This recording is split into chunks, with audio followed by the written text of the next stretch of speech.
मैं एक 10 वर्षीय महिला हूँ जिसके पास कोई पूर्व यौन अनुभव नहीं है और हाल ही में मेरे 83 वर्षीय पुरुष मित्र ने एक आकस्मिक विद बेनिफिट्स व्यवस्था का सुझाव दिया। शुरू में मुझे इसके खिलाफ सलाह दी गई थी क्योंकि कई लोगों का मानना था कि ये एक बुरा विचार है। पहले मैंने उसके प्रस्ताव को ठुकराने का इरादा किया और मैंने ऐसा किया भी। मुझे मिली सलाह ने मुझे चिंतित कर दिया। डर था कि इससे नकारात्मक परिणाम हो सकते हैं, इसलिए मैंने उसे बताया कि ये एक अच्छा विचार नहीं है। हालांकि बाद में मैं एक पार्टी में गई जहां वह मौजूद था। मैं थोड़ी सी नशे में हो गई और उसने मेरी देखभाल की। ये सुनिश्चित किया कि मैंने कुछ खाया और सुरक्षित घर पहुंच गई। उसने कोई चाल नहीं चली और बस वास्तव में दयालु था। इससे मुझे पुनर्विचार करने पर मजबूर कर दिया। कुछ लोगों ने सुझाव दिया कि वह मेरा फ़ायदा उठा सकता है या चालाकी कर सकता है, लेकिन मुझे वह बेहद अच्छा लगा। मैंने तय किया कि मैं उसके साथ चीज़ों का पता लगाना चाहती हूँ। हालांकि अपनी अनुभवहीनता के कारण तुरंत पूरी तरह से यौन संबंध में नहीं कूदना चाहती थी। मैंने ये विचार प्रस्तावित किया और वह सहमत था, यहाँ तक कि उसने कहा कि उसे अच्छा लगा कि मैंने उस पर भरोसा किया।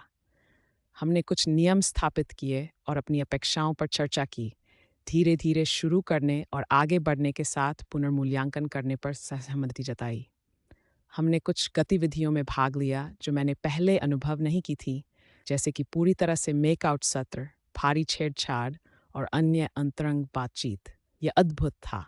हालांकि मैं नर्वस थी, वह आश्वस्त करने वाला और प्यारा था, जिससे अनुभव रोमांचक और आनंददायक बन गया। वह लगातार ये सुनिश्चित करता रहा कि मैं सहज हूँ और एक सच्चा सज्जन था। करीब 1.5 हफ्ते बाद मैंने खुद को उसके प्रति भावनाएं विकसित करते हुए पाया, जिससे मुझे मूर्खतापूर्ण महसूस हुआ कि मैंने शुरुआती चेतावनियों को नहीं सुना। मैंने चोट लगने से पहले चीज़ों को समाप्त करने का फैसला किया।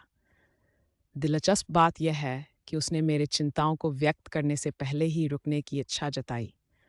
उसने स्वीकार किया कि उसने शुरुआत से ही मेरे लिए वास्तविक भावनाएं विकसित कर ली थीं। वह हमेशा मुझे आकर्षक मानता था, लेकिन उसकी भावनाएं अपेक्षा से अधिक गहरी थीं। इसलिए उसने सुझाव दिया कि हम धीमा करें या रुकें। मैंने स्वीकार किया कि मैं भी भावनात्मक रूप से बहुत करीब आ गई थी। उसने फिर मुझे एक वास्तविक डेट पर चलने के लिए कहा, जो मैंने पहले कभी अनुभव नहीं किया था। मैंने स्वीकार कर लिया और अब हम आधिकारिक रूप से डेटिंग कर रहे हैं। यह नया और थोड़ा डरावना है, लेकिन मैं बहुत खुश हूँ। पीछे मुड़कर देखने पर मैं शायद शुरू से ही उसे डेट पर चलने के लिए कह सकती थी, लेकिन मैं थोड़ी ही अनजान थी। तो यहाँ हम